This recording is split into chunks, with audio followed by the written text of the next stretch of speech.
Long ago, so long ago, there was a channel called Cricket Kichdi, and after many years, Cricket Kichdi மீண்டும் உயிர் தெழுது. மகிழ்மதியே மீண்டும் உயிர் தெழு அப்படின்னு வர்ற மாதிரி மீண்டும் கிரிக்கெட் கிச்சடிக்கு உயிர் கொடுக்க ட்ரை பண்ணியிருக்கிறேன், கம்பேக் கொடுக்க ட்ரை பண்ணியிருக்கிறேன். வணக்கம் and welcome to cricket khichdi.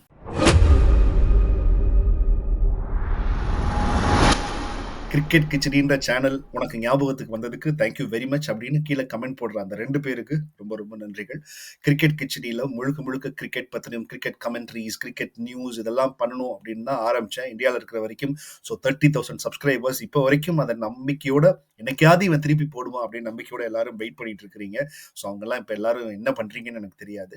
But இனிமேல் கிரிக்கெட் கிச்சடியை கண்டிப்பாக அட்லீஸ்ட் வீக்லி ஒன்ஸ் ஆகுது ஒரு podcast series. Cricket season start ஆகிடுச்சு. ஸோ அதை பற்றி பேசுறதுக்காக இப்போ இந்த பாட்காஸ்ட் சீரீஸ்ல ஆல்மோஸ்ட் ரெகுலரா வரப்போறது நம்ம தம்பி ராம் ஃப்ரம் ஸ்காட்லாண்ட்.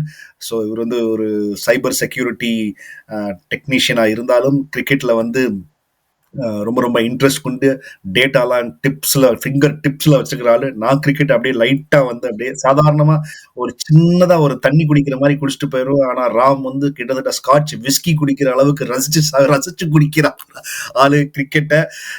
ஸோ கம்பேரிசனுக்காக தான், மற்றபடி நீங்க எதுவும் தப்பா நினைச்சிடாதீங்க. Okay, and welcome Ram. Thanks.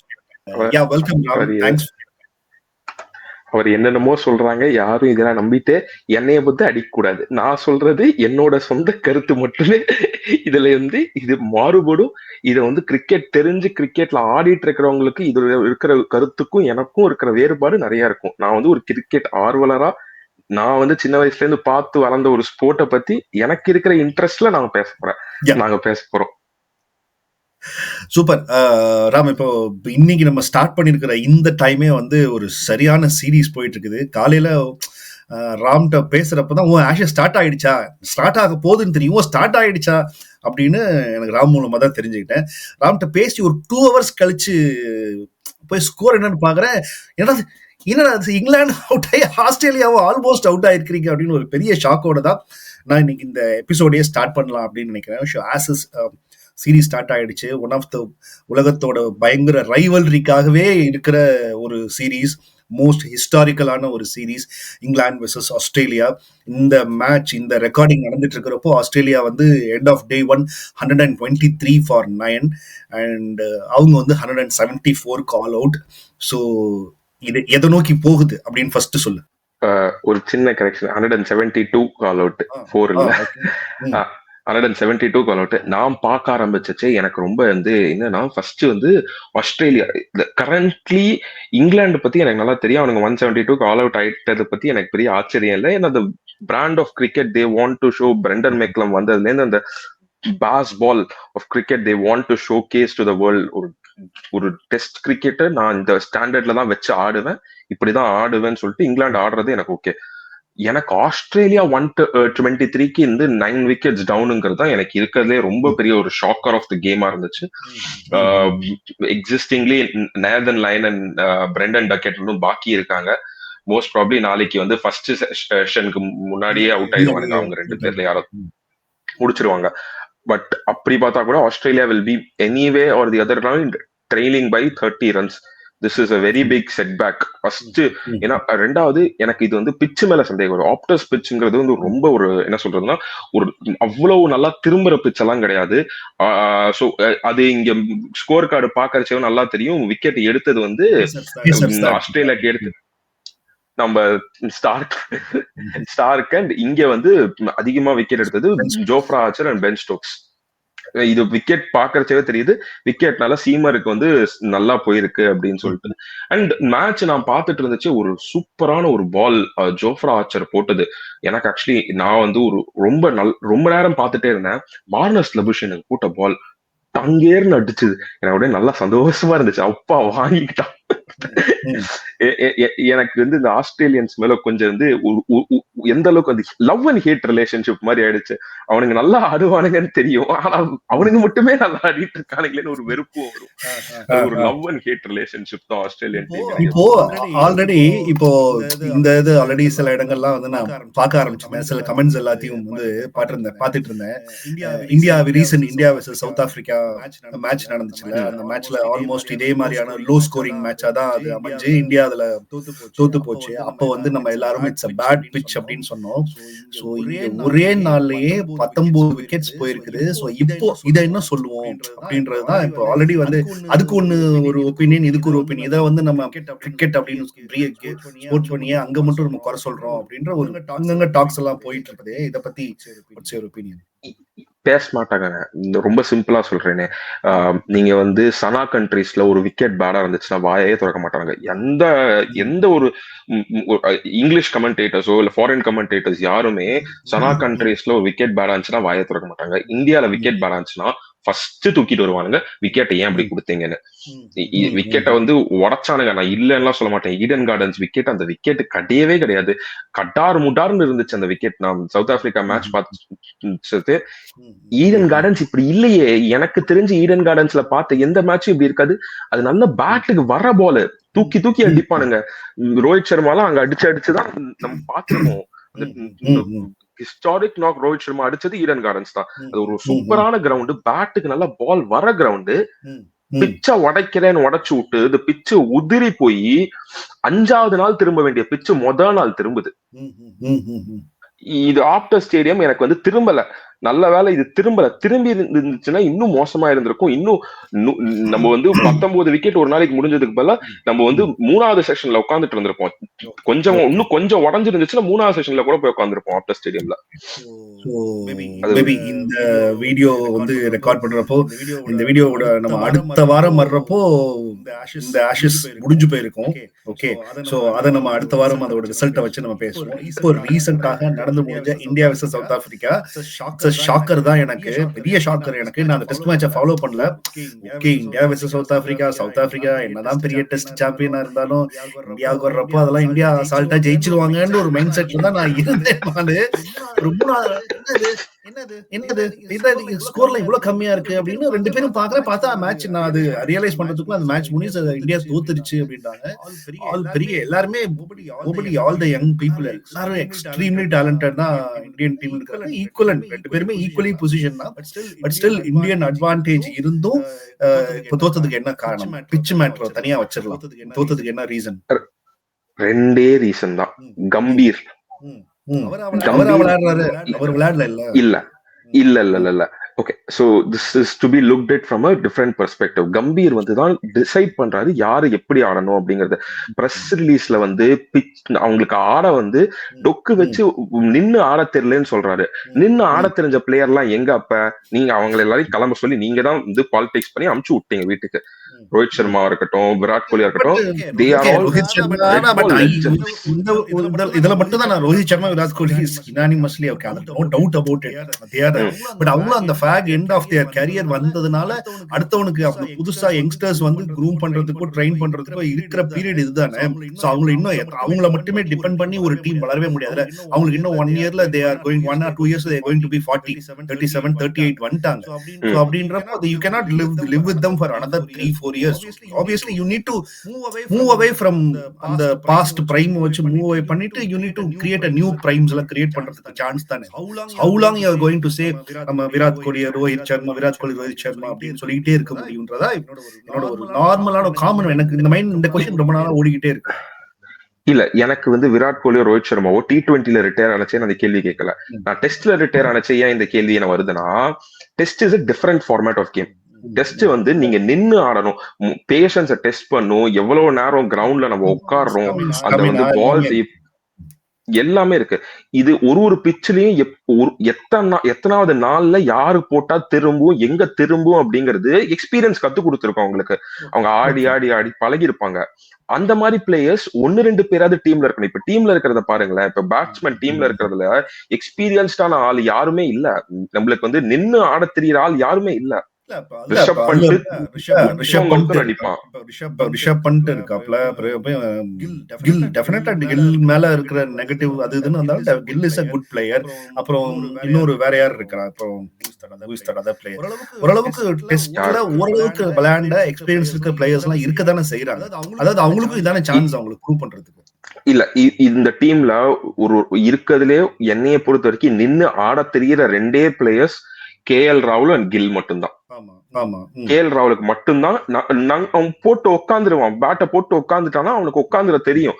அவன் அப்புறம் கில்லு, இந்த 2 பிளேயர்ஸ் தவிர்த்து உங்கள்ட்ட யாரு இங்க வந்து நின்னு ஆட தெரியுற மாதிரி பிளேயர்ஸ் இருக்காங்க அப்படின்னு சொல்லிட்டு நீங்களே எடுத்து பாருங்க. இங்க யாருமே நின்னு ஆடுற பிளேயர்ஸ் இல்ல. Washington Sundar to an extent he is an all-rounder. Number 3க்கு இந்த சீரீஸ்க்காக ப்ரொமோட் பண்ணிருக்காங்க. It's a very very good move. Washington Sundar வந்து இங்க வந்து விஜய் ஹசாரில இருக்கட்டும், இல்ல ரஞ்சி டிராஃபிக்கா இருக்கட்டும், இல்ல ஸ்மார்ட் விளையாடுறச்சாலும் அவன் முன்னாடி ஆட ஆட ஆட ஆட சூப்பராவே ஆடி இருக்கான். நிறைய ரன்ஸும் அடிச்சு கொடுத்திருக்கான், பவுலிங் போட்டும் காப்பாத்திருக்கான். Washington Sundar promotion is very good. நிறைய டைம் ஜடேஜாவும் ரீசெண்டா இங்கிலாந்துல நினைக்கிறேன்ல, டெஃபினட்டா ஈஸ் இந்த 50s 60s 80sலாம் கன்சிஸ்டன்டா அடிக்கிற ஒரு ஆள் தானே. But you should not expect your bowlers to save you all the day. நம்மளுக்கு இப்ப முன்னாடி இந்த சீரீஸ் எல்லாம் எடுத்து பாருங்களேன். இங்க சேப்பாக்ல ஒரு நடந்துச்சு, அஸ்வின் ஒரு செஞ்சுரி போட்டு, ஜடேஜா ஒரு செஞ்சுரி போட்டு காப்பாத்தானுங்க. இந்த மாதிரி ஒரு தடவையும் ஃபேக் எண்ட்ல கீழே இருக்கிற பிளேயர்ஸை மட்டுமே நம்ம நம்பிட்டு இருக்கோமோ, நம்ம வந்து மேல இருக்கிற பிளேயர்ஸ் நம்மள பேட்ஸ்மேன் காப்பாத்துறதை விட்டுட்டு பவுலர்ஸ் நம்மள உட்காந்து ஆல் டே ஆடி அதுக்கப்புறம் பவுலிங்கும் போட்டு காப்பாத்தணும்னு எக்ஸ்பெக்ட் பண்றது தப்பு. கண்டிப்பா டேக் வேலிட் பாயிண்ட் தான். பட் இதுல ஷைனிங் லைட்டா இப்ப இருக்கிறது யாரு? சாய் சுதர்ஷன், இல்ல அவருக்கு ஒரு வாய்ப்பு கொடுப்பாங்கல்ல, நெக்ஸ்ட் மேட்ச்ல வாய்ப்பு கொடுப்பாங்க அப்படின்னு நினைக்கிறேன். உள்ள போயிட்டு இருக்கிற பாலிடிக்ஸை வச்சு சொல்லணும்னா இவனுங்க வந்து அப்படிதான் பண்ணணும். டெக்னிக்கலி ஸ்பீக்கிங் டைரக்டா சுப்மன் கில்லுக்கு ஒரு ரீப்ளேஸ்மெண்டா சுப்மன் கில் ஆடிட்டு இருந்த இடத்துல சாய் சுதர்ஷனை உள்ள கூட்டு வரணும். இதுல வந்து நம்ம வந்து பேசவே வேண்டாம். நிறைய பிளேயர்ஸ் உட்கார்ந்துட்டு இருக்காங்க உள்ள, வந்து சான்ஸே கிடைக்காம வந்து நிறைய பேர் இருக்காங்க. ஆனா இவங்க திருப்பி என்ன பண்ணுவாங்க அப்படிங்கறதான் கேள்வி. இவங்களுக்கு சான்ஸ் கொடுக்காத பிளேயர்ஸ் இருந்தாலுமே இவனுக்கு திருப்பி என்ன பண்ணுவானுங்க? இவங்க எல்லாரையும் உள்ள கூட்டு போயிட்டு வெள்ளேந்து இருக்கிற நிதிஷ் ரெட்டியை கூட்டு உள்ள வரேன் அப்படின்னு சொல்லிட்டு போயிடுவானுங்க. அதத்தான் பண்ணுவாங்க. இவங்களுக்கு வந்து ஸ்ட்ரென்தன் பண்ணணும், ஒழுங்கா மேல இருக்கிற அப் த ஆர்டர் ஸ்ட்ரென்தன் பண்ணணும், அங்க இருக்கிற பிளேயர்ஸை வந்து நான் வந்து எப்படி ஆட வைக்கணும் அப்படிங்கறத வந்து ஃபோக்கஸ் பண்ண மாட்டேங்கிறாங்களோ இன்னும் அப்படிங்கறத எனக்கு தோணுது. ரெட்டின்னு சொன்ன அவர் ரீசெண்டா அவன் தான் வந்து இங்கிலாந்துல வந்து ஐ திங்க் செஞ்சுரி அடிச்சாரு. So he is proven is mettle. வெளிநாட்டிலே போயிட்டு ப்ரூவ் பண்றப்போ லோக்கல்ல இருக்கிற அது இந்தியன் கண்டிஷன்ஸ்ல டெஃபினட்டா ஹி கேன் ஷைன் அப்படின்ற ஒரு கெஸ் தானே, ஒரு இன்ஸ்டிங்க்ட் தானே. பிரச்சனை எங்க இருக்குன்னு பாக்கணுமே. நிதிஷ் ரெட்டியை வந்து போலிங் கொடுக்க போறது கிடையாது நம்ம. To be very honest, okay.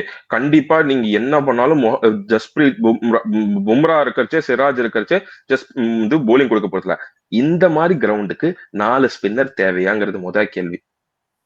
என் கேள்வி என்னன்னா, 4 ஸ்பின்னர் நம்மளுக்கு தேவையா? 4 ஸ்பின்னர் வச்சுக்கிட்டு நம்ம என்ன பண்ண போறோம்? இங்க 4 ஸ்பின்னர் ஆடுறாங்க. இந்தியாக்குள்ள 3 ஸ்பின்னர் போதும். நம்மளுக்கு வந்து பியோர் பேட்ஸ்மேன் ஒண்ணு வேணும். அக்ஷர் பட்டேல் இருக்காரு, குல்தீப் யாதவ் இருக்காங்க, வாஷிங்டன் சுந்தர் இருக்காங்க. 100 ஸ்பின்னரையும் எடுத்துட்டு வந்து ஆட வைப்பேன். நான் 4 ஸ்பின்னர், ரவீந்திர ஜடேஜா வேற இருக்காரு, நான் 200 ஸ்பின்னரையும் எடுத்துட்டு வந்து ஆடுவேன்னு சொல்லிட்டு 4 ஸ்பின்னர் ஆடி ஆடி ஆடி ஆடி நம்ம 4 ஸ்பின்னரை வச்சுக்கிட்டு போறோம். இது T20க்கு வேணா கேட்கறதுக்கு நல்லா இருக்கலாம், 4 ஸ்பின்னரை போட்டு இறக்கி விட்டு நம்ம வந்து சம்பவம் பண்ண வைக்கிறது. பட் டெஸ்ட் கிரிக்கெட்டுக்கு போட்டுக்கிட்டே இருக்கணும். அது வந்து டயர் அவுட் பண்ண வைக்கணும் பேட்ஸ்மேனை. நம்ம வந்து பவுலிங் போட்டுக்கிட்டு லென்த் மாறாம அதே லென்த்ல அதே இதை பிடிச்சி சீமை பிடிச்சிக்கிட்டு போட்டுக்கிட்டே இருக்கணும். இந்த மாதிரி பிளேயர்ஸ் தான் நம்மளுக்கு வேணும். இப்ப இதுல நான் பார்த்தது என்னன்னா, சீமை பிடிச்சிக்கிட்டு போட்டுக்கிட்டே இருந்தான் சிராஜ். போன மேட்ச் சவுத் ஆப்பிரிக்காவோட ஆடுறச்சே லென்த்தை பிடிச்சிக்கிட்டு சீமை பிடிச்சிக்கிட்டு போட்டுக்கிட்டே இருந்தான். இந்த மாதிரி பவுலர்ஸ் உள்ள பியோர் பவுலர்ஸ் வேணும், பியோர் பேட்ஸ்மேன் வேணும். Bowlers should do their job, batsmen should do their job. இந்த நடுவுல வந்து எல்லாமே எனக்கு ஆல்ரவுண்டரை வச்சு நான் ஆல்ரவுண்டரை வச்சு உப்பேத்துறேங்கிற பேர்ல எனக்கு வந்து ஜிஜி பாம்ஸோட எனக்கு ஐடியா புரியல. அவர் என்ன ட்ரை பண்றாருங்கிறதே எனக்கு புரியல. But his experiments in T20, I am very much happy. I will be very much happy. இந்த டெஸ்ட் முடிச்சதுக்கு பிறகோ இல்ல இன்னும் மேபி கூடிய சீக்கிரம் ஜிஜி கௌதம் கம்பீர் வந்து மேபி கோச் பொசிஷன்ல இருந்து தூக்கிடுவாங்க அப்படின்ற மாதிரியான விஷயங்களும் அப்பப்போ வருது. இன்னும் ஒரு டெஸ்ட் தோத்துட்டாங்க. இந்த அடுத்த சவுத் ஆப்பிரிக்கா டெஸ்ட் தோத்துட்டாங்கன்னா கவுஹாத்தியில் நடக்க போகுது. கவுஹாட்டியில நடக்க போறது. இந்த அடுத்த டெஸ்ட் தோத்துட்டாங்கன்னா முடிஞ்சு போச்சு, கேம் ஓவர். இவங்க வந்து WTCயை மறந்துட்டு வீட்டுல உட்காந்துக்க வேண்டியதான் லாஸ்ட் இயர் மாதிரி. இவங்க வந்து லாஸ்ட் இயர் நியூசிலாண்டோட அடி வாங்கினச்சே வச்சு திருந்தி இருக்கணும், அதுக்கப்புறமாச்சு சேஞ்சஸ் பண்ணிருக்கணும், ஒழுங்கா டீமை எடுத்துட்டு போறதுக்கு வழியை பார்த்திருக்கணும். அப்பயும் பார்க்கல. நீங்க வந்து லாஸ்ட் 5 இயர்ஸ்ல இந்தியன் டீம் டெஸ்ட் டீம் வந்து உலகத்திலேயே பெரிய டீம்னு சொல்லிட்டு வச்சுட்டு இருந்ததெல்லாம் மூட்டை கட்டி வச்சிடலாம். அது வந்து இவரு ராகுல் டிராவிட் காலத்து அதுக்கு முன்னாடி இவர் இருந்துச்சே, சுனில் கவாஸ்கர் அந்த காலத்துல இதுக்கு முன்னாடி ராகுல் டிராவிடுக்கு முன்னாடி இருந்த கோச்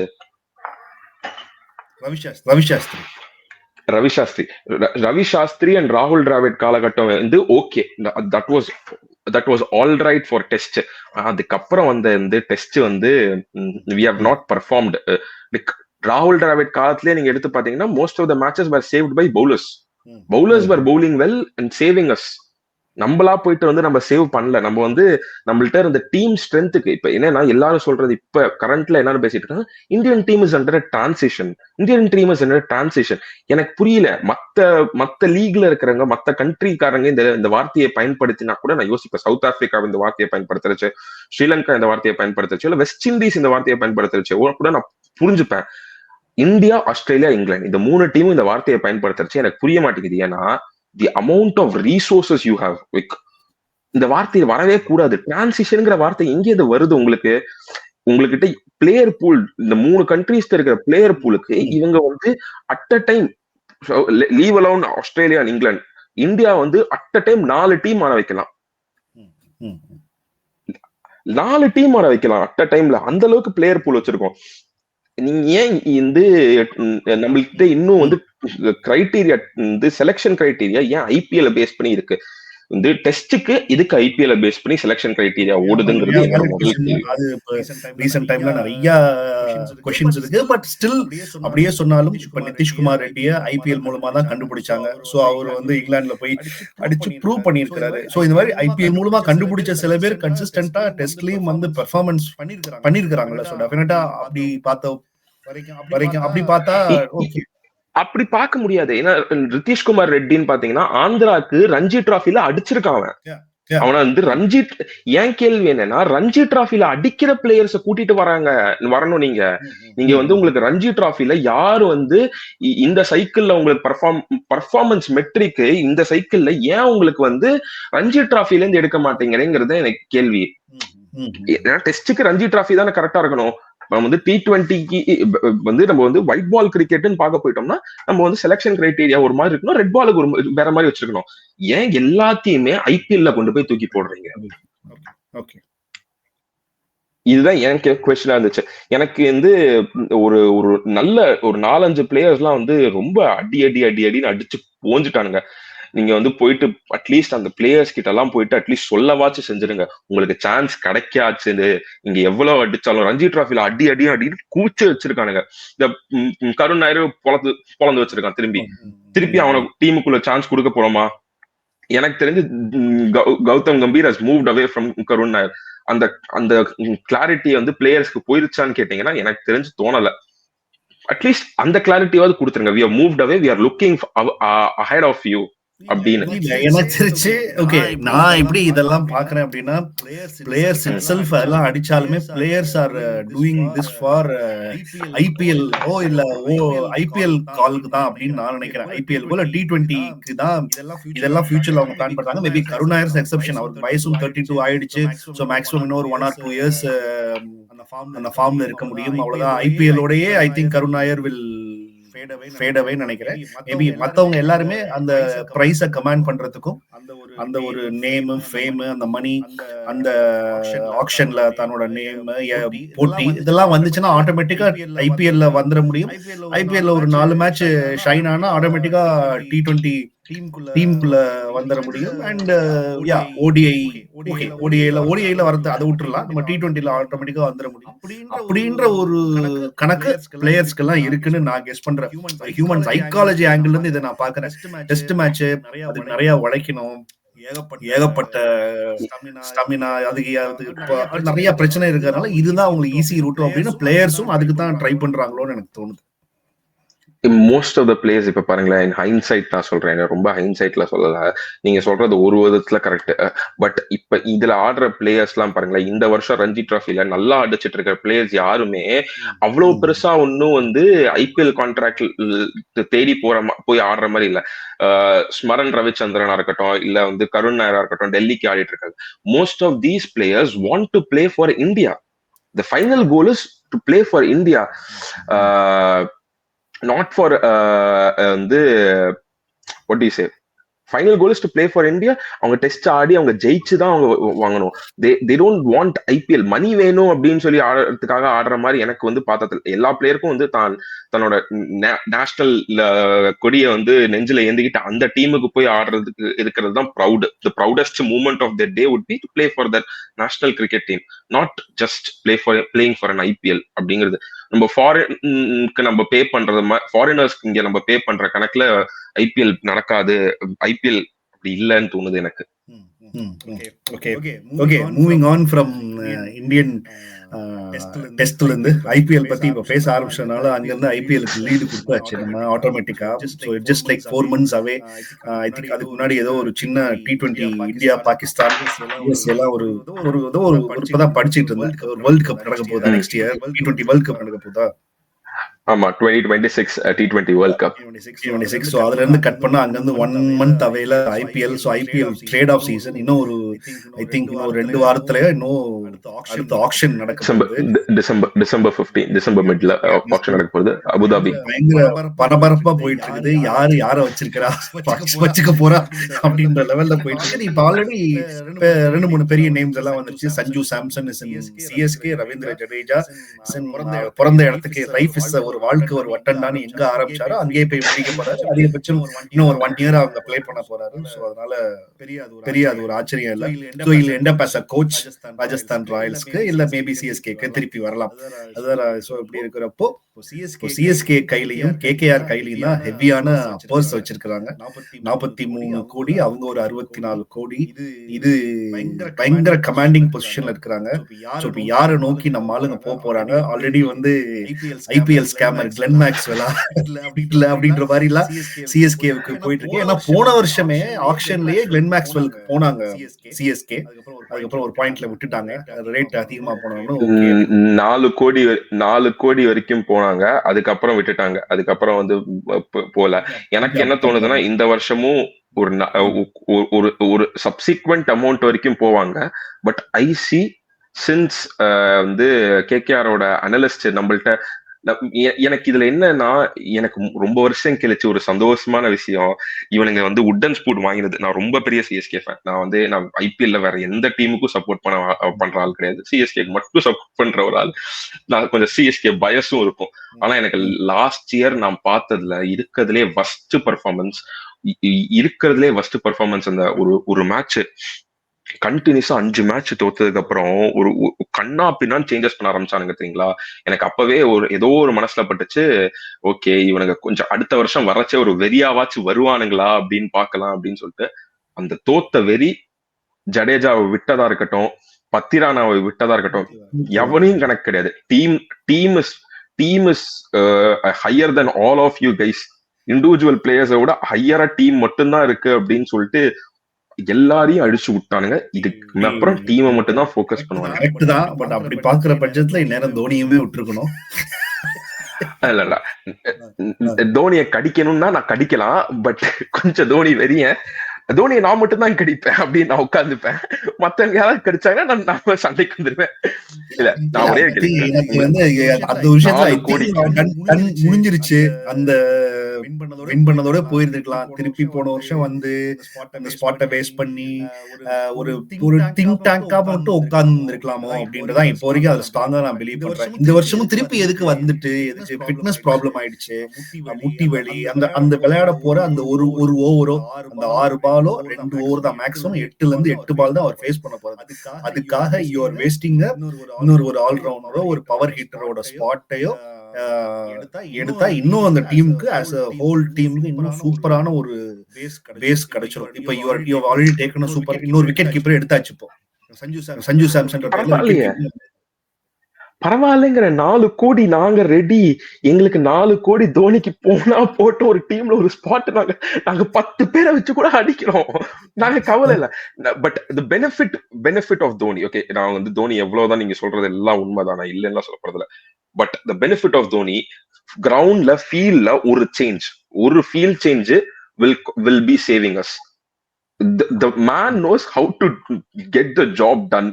அந்த அந்த மேன் மேனேஜ்மெண்ட் தோனிக்கு இருக்கிற ஸ்கில் லெவல் இந்த இப்ப செத்துக்கு கரண்ட் பிளேயிங்ல யாருக்கும் கிடையாது ஐபிஎல்ல. That guy knows how to bring the best out of every one else. He will take care. எங்களுக்கு வந்து அவர் விக்கெட்டுக்கு பின்னாடி நின்று ஒரு விக்கெட் ஒரு ஸ்டம்பிங் பண்ணா கூட நாங்க சந்தோஷமாயிப்போம். கடைசியில வந்து 4 பால் டொக்கு வச்சா கூட நாங்க சேர் பண்ணுவோம், ஒரு 6 அடிச்சாலும் சேர் பண்ணுவோம். தோக்குறதுக்கு திருப்பி திருப்பி சிஎஸ்கே தோக்குறதுக்கும் அது ஒரு ரீசனா பல இடங்கள்ல நின்றுச்சு இல்ல. நீங்க யோசிச்சு பாருங்க, 2023 we would not have won if not for Gill hadn't had that stumping. நம்ம ஜடேஜாக்கு எவ்வளவு கிரெடிட் கொடுக்கறோமோ, கில் அன்னைக்கு ஸ்டம்பிங் அந்த season Gill was in a beast form. 700 runs plus அடிச்சு வச்சு பீஸ்ட் ஃபார்ம்ல இருந்தாங்க கில் அந்த சீசன் 2023. நம்ம கப் அடிச்சிருக்கவே முடியாது அந்த மேட்ச். அந்த ஒரு ஸ்டம்பிங் சேவ்ட் அஸ். அந்த ஒரு ஸ்டம்பிங் எல்லா மேட்ச் அந்த மாதிரி ஒரு 14 மேட்ச்ல 3-4 மேட்ச் காப்பாத்தி கொடுத்துருவாரு அந்த மாதிரி ஸ்டம்பிங் அடிச்சு. ஓகே பட் ஸ்டில் எனக்கு ஐ ஹேவ் மை அதுதான் அதுல வந்து ஓகே ஃபைன், நானுமே பெரிய தோனி ஃபேன் தான், எல்லாருமே most of people. But okay நம்ம ஐ திங்க் அந்த டைம் முடிஞ்சிருச்சு அப்படின்றப்போ அது டீசெண்டா இந்த திங்க் டேங்கா பிஹைண்ட்ல இருந்தா இன்னும் பெட்டரா இருக்கும். சஞ்சு சாம்சன் விக்கெட் கீப்பர், இப்ப இந்த வருஷம் சஞ்சு சாம்சன் ஒரு wicket keeper, Dhoni wicket keeper, இப்ப யாரு பிஹைண்ட் இது யாரு இருக்க போறாங்க அப்படின்றது ஒரு பெரிய தோனிதான். நீங்க கேள்வி நீங்க நான் சொல்றேனே, தோனி ஆடுற வரைக்கும் ஸ்டம்ப்ஸ் பின்னாடி தலைவர் தான் நிப்பாரு, தலைவர் மட்டும்தான் நிப்பாரு, அவர் மட்டும்தான் நிக்கணும். அங்களால வேற எங்கேயாவது நின்னா நாங்களால பார்க்க முடியாது. பிளஸ் நீங்க யார் அந்த பவர் ஹிட்டரா உள்ள யார் வர போறா? கேமரூன் கிரீனா இல்ல கிளென் மேக்ஸ்வெல்? சர்ப்ரைஸா யார் பின்னாடியாவது போறதுக்கு வாய்ப்பு இருக்கா? ட்ரேரஸ் அதுக்கு அது ஓகே. அகைன் அவரும் ஆண்ட்ரூ ரசலுக்குமே பவர் ஹீட்டர் தான், இல்லைன்னு சொல்ல. But again he's in 34 35 Andre ரசலுக்குமே இன்னொரு 3 வருஷம் தான் இருக்க போகுது. இவங்க ஹெடா ஒரு 3 வருஷம் 4 வருஷம் பார்த்தாங்கன்னா ஆண்ட்ரூ ரசல் மேபி இன்னும் 1 வருஷம் தான் அப்படின்னு பார்த்தா ஃபார்ம்ல இருக்கணும். அடிக்கடி இன்ஜுரி, அவ்வளவு 2 ஓவர் மேக்ஸிமம் போடுறாள். நீங்க வந்து நீங்க நல்லா யோசிச்சு பாருங்களேன், ஒரு நம்ம வந்து 2018 கப் அடிச்சே இருக்கட்டும், 2021 கப் அடிச்சது, 2023 கப் அடிச்சது, நம்ம கடைசியா அடிச்ச ஒரு 3 கப் எடுத்து பாத்தீங்கன்னா we would have been saved for a few matches. இப்போ வந்து உத்தப்பா நம்மள வந்து ஒரு few matches சேவ் பண்ணி விட்டுருப்பாரு. 2018 நம்மள வந்து நிறைய மேட்ச் ஷேன் வாட்சன் அடிக்கவே இல்லை, ஒரு 2-3 மேட்ச் சேவ் பண்ணி விட்டுருப்பாரு, அதுவே நம்மளுக்கு போதுமா இருந்துச்சு. 2021 2023 the same story. நம்மளுக்கு ஒரு சில மேட்சஸ் காப்பாத்தி கொடுக்கணும். இந்த ட்ரேரஸ்ங்கிற பேரு பயம், வேதநாயகம்னா பயம். அதுதான் நம்ம எவ்வளவு பேசினாலும் வேதநாயகம்னா ஒரு பயம். அந்த பயம் போதும் காப்பாத்துறதுக்கு. பொலாடுனா பயம் இருக்கு நம்மளுக்கு. வந்து ஒரு சில பிளேயர்ஸ்க்கு அந்த வந்து அந்த ஆரான்னு சொல்லுவாங்கல்ல, அந்த பயம். மகேந்திர சிங் தோனி வந்தாலே ஏன் பயப்படுறானுங்க, அடிச்சு காலி பண்ண முடியும். ரேரஸ் கிரவுண்ட்ல இருக்கானா அடிச்சு காலி பண்ணிடுவான், அவனுக்கு மாட்டிச்சுன்னா செத்தம். the same goes for Maxwell. கழட்டி கொடுத்துருவான். அவனுக்கு மாட்டிருச்சு அன்னைக்கு தப்பி தவறி ஒரு மேட்ச் மாட்டிருச்சுனாலும் கழட்டி கொடுத்துருவான். அவன் டேஞ்சரான பிளேயர். எவ்ரி டைம் வந்து இவங்க எல்லாம் யாருமே எதிர்பார்க்காத மாதிரி ஒவ்வொரு டீமுமே ஒரு சூப்பரான ஆளை கண்டுபிடிச்சிட்டாங்க கடந்த 2 வருஷத்துல. பஞ்சாப் சூப்பர் கிங்ஸ் 2 அட்டகாசமான ஓபனர். எனக்கு ஐ லவ் தோஸ் 2 பீப்புள். டக்குன்னு எனக்கு சின்ன பையன் டக்குன்னு பேர் வருது. அந்த 2 பேருமே குர்சிம்ரன் ஒருத்தன், பிரப்சிம்ரன் சிங்கும் ஆர்யா சுயான் ஷாரியா 2 பேரும் மேசிவான கேம்லாம் ஆடி இருக்காங்க போன ஐபிஎல். அதே போல இந்த பக்கம் அபிஷேக் சர்மா இன்னைக்கு ஒரு பெரிய T20 மாஸ்டர் ஆயிட்டான். இது மாதிரியான கம்ப்ளீட்டா ஒரு நோ வயசை கண்டுபிடிச்சு பெரிய ஆளா இருக்காங்க. ராஜஸ்தான்ல ஒரு பெரிய ஒரு சிங்கத்தை கண்டுபிடிச்சு அந்த சிங்கம் வந்து இப்ப ஊரா போய் அடிச்சு வைபவ் சூரிய அப்படின்ட்டு போற வர எல்லாத்தையும் காட்டடி அடிச்சு முடிச்சிருவான் அவன். பிருத்திவி ஷா நம்ம நிறைய மறந்துட்டு இருக்கோம். இதே மாதிரிதான் பிருத்திவி ஷா ஆரம்பிச்சான். இந்த கிரவுண்ட் டு எர்த் அந்த பையன் மட்டும் இருந்தானா he will go places. அவன் வந்து அந்த கேமுக்கான மரியாதையை மட்டும் கொடுத்துட்டு அந்த கேமை மட்டும் ஆடிட்டு வேற எதை பத்தியும் யோசிக்காம மட்டும் அவன் போயிட்டு இருந்தானா he will grow places. ரொம்ப சின்ன பையன். அந்த மாதிரி யாரு இருக்கிறாங்க? ஏன்னா அந்த மாதிரி இப்ப பார்த்த வரைக்கும் அந்த மாதிரி வந்து சிஎஸ்கே யாரையும் அதுக்கு பின்னாடி யாருமே எப்பவுமே சிஎஸ்கே இந்த மாதிரியான நேம்ஸ்க்கு பின்னாடி இப்போதைக்கு அவங்க போன 2 பேரு அதுல ஒண்ணு கிளிக் ஆயிடுச்சு. அவங்க தான் வந்து ஆயுஷ் மாத்ரே ஷூர் ஷாட்டா ஓப்பனிங், அப்புறம் அந்த ஊர்வில் பட்டேல் சொல்லி இருக்கிறாங்க 2 பேரு. ஆனா இப்ப வந்து என்னன்னா நல்ல பேரு ரவி பிஷ்னாய் பின்னாடி போவாங்க அப்படின்னு சொல்லியிருக்கிறாங்க. 2 காரணம் இருக்கு ரவி பிஷ்னாய் பின்னாடி போறதுக்கு. ஒன்னு either they are going sure shot behind Ravi Bishnoi, இல்ல ஸ்ரேயஸ் கோபால் வச்சுக்கிட்டு நம்ம ஓட்ட போறோம். ஏன் ரவி பிஷ்னாய்னா இந்த நம்மளுக்கு ஒரு நல்ல ஸ்பின்னர் வேணும். டீம்ல இருந்த 2 ஸ்பின்னரையும் கழட்டி விட்டோம். ஒருத்தர் ரிட்டையர் ஆயிட்டாரு, இன்னொருத்தர் கொடுத்துட்டோம். இப்ப நம்மள்ட்ட நூர் அகமது ஸ்பெஷலிஸ்ட் ஸ்பின்னர் ஒரே ஒரு ஆள் தான். நம்மளுக்கு ஒரு ஸ்பெஷலிஸ்ட் சைனாமேன் போலரோ இல்ல ஒரு நல்ல லெஃப்ட் ஆர்ம் ஆர்த்தடாக்ஸ் போடுற மாதிரி ஒரு நல்ல ஸ்பின்னர் கண்டிப்பா நம்மளுக்கு தேவை. ரவி பிஷ்னாய் பின்னாடி எனக்கு என்ன சந்தேகம்னா எல்எஸ்டி ஏன் விட்டானுங்கன்னு சந்தேகம். இந்த மாதிரி பவுலர் எல்லாம் விட மாட்டானுங்க யூஸ்வலா. மினி ஆக்ஷனுக்குள்ள கொண்டு போயிட்டு எதுக்கு வந்து இந்த மாதிரி ஒரு ஸ்பின்னரை வந்து இறக்கி விட்டுருக்கானுங்கிறது தான் எனக்கு புரியல. இல்ல ரவி பிஷ்னாய் ஏன்னா ரவி பிஷ்னாய் நிறைய பேர் எல்லாம் பாத்துட்டாங்க. ரவி பிஷ்னாய் வந்தப்போ அந்த மூமெண்டே ரவி பிஷ்னாய் எங்க பால் வச்சிருக்கானே தெரியாது. இப்படி வந்து டக்குன்னு அந்த பால் வரப்போ ஸ்டார்டிங்ல அதை ரீட் பண்றதுக்கு கஷ்டமா இருந்துச்சு. நிறைய விக்கெட்ஸ் இருந்துச்சு. ஆனா லாஸ்ட் சீசன்ல Ravi Bishnoi was an average பவுலரா தான் போன சீசன்ல இருந்ததுனால ஐ திங்க் கலட்டி விட்டாங்க. இப்ப எல்லாம் ரீட் பண்ண ஆரம்பிச்சிட்டாங்க. சோ இப்ப கூட்டிட்டு வந்து ரவி பிஷ்னாய் டீமுக்குள்ள வைக்கிறதுனால பெரிய யூஸ் இல்ல. சென்னை பிட்ச்ல அங்க ஒண்ணு இங்க ஒண்ணுமா ஒர்க் ஆகுமே தவிர பெருசாலாம் போய் ஒர்க் அவுட் ஆகும். எனக்கு அதுவும் தெரியல, எனக்கு அதுவும் சரியா தெரியல. ஏன் நான் சொல்றேன்னா இவரு கடைசியா பேசறச்சே ஃபிளமிங் பேசறச்சே எங்களுக்கே சிஎஸ்கே பிச்சு எப்படி வேலை செய்யுதுன்னு தெரியலங்கிற மாதிரி பேசிட்டாரு.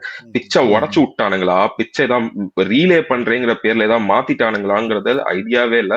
அப்படி சப்போஸ் அந்த மாதிரி ஏதாவது பிச்சை உடச்சு இந்த பிச்சை ஏதாவது பண்ணி விட்டுருக்கானுங்க அப்படிங்கிற மாதிரி ஏதாவது இருந்துச்சுன்னா பிச்சு எப்படி ஒர்க் ஆகுங்கிறது தெரியல. So no idea how things are gonna turn அவுட்ங்கிறதுல வந்து சீரியஸா இங்க ஐடியாவே இல்லை யாருக்குமே. எனக்கு இதுதான் ஒரு பயம். எனக்கு இந்த மாதிரி எதையாச்சும் இவனுங்க வந்து பண்ணிடக்கூடாது, இந்த மாதிரி எதையாச்சும் பண்ண போறேங்கிற மாதிரி போய் இது எதுவும் வந்து பஞ்சாயத்துல போய் முடிஞ்சிடக்கூடாது அப்படிங்கிறது எனக்கு இங்க ஒரு பயம்.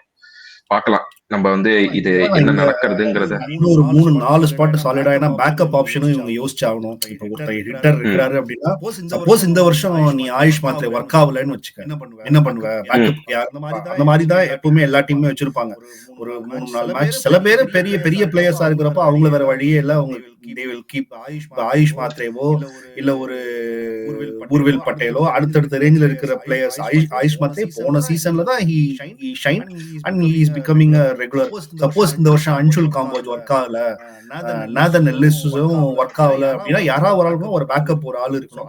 சோ அதுக்கு தான் இந்த 43 கோடி. I think they will go for this or some. எனக்கு ஒரு கட் ஃபீல் சொன்னா maybe they will go for some peculiar names வச்சிருப்பாங்க அப்படின்னு நான் நினைக்கிறேன். Maybe Ravi Bishnoi, Andre Russell கண்டிப்பா போயிடுவாங்க அந்த ஆல்ரவுண்டர் இதுக்கு. இந்த ஹிட்டருக்கு தான் யாருன்னு எனக்கு தெரியல. கேமரானா இப்ப எல்லாரும் சொல்றது Cameron Green and Glenn Maxwell இல்லாம வேற யாராச்சும் இருக்காங்களா அப்படின்றது எனக்கு தெரியல. Cameron Green, Glenn Maxwell, Andre Russell ஒண்ணு. இன்னொன்னு வந்து அந்த ஸ்பெஷலிஸ்ட் ஸ்பின்னர், அந்த வெஸ்ட் இண்டீஸோட ஒரு ஸ்பெஷலிஸ்ட் ஸ்பின்னர் சிஎஸ்கேவோட எல்லா கோட்டாலையும் ஆடிட்டு இருக்காரு, அகில் ஹுசேன். அவரு கண்டிப்பா போறாங்க. ஏன்னா எல்லா இடத்துலயும் இருக்காங்க. ஆனா எனக்கு புரியலன்னா 2 ஃபாரின் ஸ்பின்னரா, 2 ஃபாரின் ஸ்பின்னரா? ஸ்பின்னரை வச்சு மட்டுமே ஆடுற ஒரு டீம் 2 ஃபாரின் ஸ்பின்னருக்கு போறாங்க அப்படிங்கறத கேட்கறதுக்கு எனக்கு கொஞ்சம் ஒரு மாதிரி வருத்தமா இருக்கு. ஒரு நூர் அகமது தான் அப்படியே பார்த்தாலும் நூர் அகமதோட பேக்கப்பா தான் வச்சிருக்காங்க. நூர் அகமதுக்கு ஒரு ரெஸ்ட் கொடுக்கணும், இல்ல இன்ஜுரி ஆயிடுச்சுன்னா so they will bring in. At least இந்த வாட்டியாவது நாதன் எல்லிஸை இவங்க ஆட வைப்பாங்களா அப்படின்னு எனக்கு பெரிய ஆசை இருக்கேன். பட் இந்த வருஷம் ஒரு ஸ்பாட் காலி ஆயிடுச்சு, பத்திரனா இல்ல. So Nathan Ellis is a very very good bowler to be very honest. அவர் ஆடினாங்க, வேற பவுலருக்கு போகாம எல்லிஸ் ஆடினாங்கன்னா சந்தோஷம். ஆனா எனக்கு தோணல. எனக்கு என்ன தோணுதுன்னா பத்திரானாவை ரிலீஸ் பண்ணது ஏன் எனக்கு தோணல அப்படின்னு சொன்னேன்னா திருப்பி பத்திரானாக்கு போறாங்க அப்படிங்கிற மாதிரிதான் வந்து வர நியூஸஸ் எல்லாம் இருக்கு. 2 ரீசன் இருக்கு. ஒன்னு, பஞ்சாப் வந்து ட்ரேட் கேட்டானுங்க. பஞ்சாபி ட்ரேடு கேட்டிருக்கானுங்க பத்திரானாவை.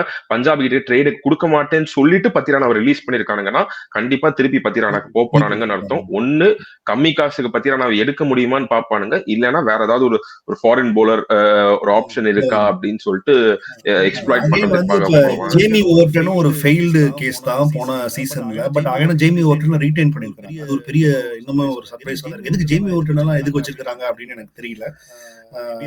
எனக்கு தோன்ற வரைக்கும் Jamie Overton is not taking that much of fund எடுத்துக்கல. எனக்கு வந்து ஜேமி ஓவர்டன் பெருசா, ரெண்டாவது இவங்க வந்து இன்னும் ஒரு சீசன் ஜேமி ஓவர்டனுக்கு பெருசா ஆப்பர்ச்சுனிட்டிஸ் கரெக்டா அவருக்கான ஆட வைக்க வேண்டிய இடத்துலயும் ஜேமி ஓவர்டனை பெருசா நம்ம ஆடவையும் வைக்கல. Jamie Overton has to be playing in this அவரோட இடத்துல நம்ம ஜேமி ஓவர்டனை ஆட வைக்கல. டு பி வெரி ஃபேர், ஓகேங்களா? நம்ம வந்து அவரை வந்து ஒரு நம்பர் 5 நம்பர் 6ல இறக்கி விட்டு நம்ம வந்து அடிப்பா ராசா அப்படின்னு சொல்லிட்டு நம்ம அவரை கொண்டு போய் இறக்கி விட்டு வரணும். நம்ம அதை பண்ணல.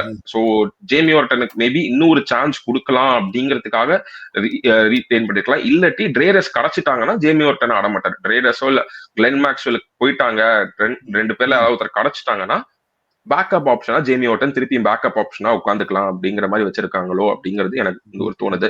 பத்தாவது குறைக்கு குர்ஜப்னீத் சிங்கையும் ரீடைன் பண்ணிருக்காங்க.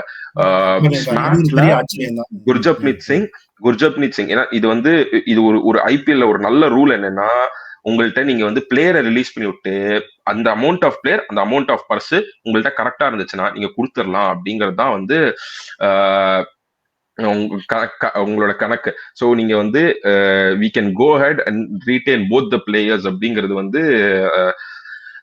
so very good. Gurjapneet Singh is performing very well in SMAT, but Gurjapneet Singh நல்லா பெர்ஃபார்ம் பண்ணிருக்கான். But question is Gurjapneet Singh going to be starting ahead of Mukesh Choudhary or Anshul Kamboj? Or இதுல ரெண்டு பேரும் Anshul Kamboj and Gurjapneet Singh start பண்றோமா? ஏன்னா CSK ஓட கிட்டத்தட்ட CSK வந்து ட்ரெயின் பண்ணி வச்சிருக்காங்க. இந்த Anshul Kamboj சிச்சுவேஷனை பொறுத்து இம்பாக்ட் பிளேயர் அந்த மாதிரி சிச்சுவேஷன் வந்துச்சுன்னா மாத்திக்கலாம் அப்படின்ற மாதிரி கூட யோசிச்சிருந்திருக்கலாம். இம்பாக்ட் பிளேயரா அதுதான் சொல்ல, இங்க வந்து ராமகிருஷ்ணா கோஷ் ஒரு வச்சிருக்கோம், ஒரு நல்ல ஒரு ஆப்ஷன் வச்சிருக்கோம் இம்பாக்ட் பிளேயருக்கு.